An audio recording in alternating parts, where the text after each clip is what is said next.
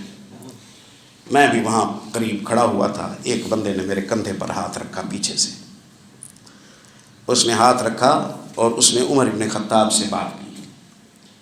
یہ بات ہمیشہ سنانے کے لیے نہیں ہوتی، یہ اظہار خیال ہوتا ہے، یہ اظہار خیال ہوتا ہے۔ میں جانتا ہوں تو پتھر ہے، نہ تو نفع دیتا ہے نہ نقصان دیتا ہے، رسول اللہ نے تجھے چوما، میں اس لیے چوم رہا ہوں۔ تو وہ پتھر کو سنانا مقصود تھا؟ نہیں، وہ لوگوں کو سنانا مقصود تھا۔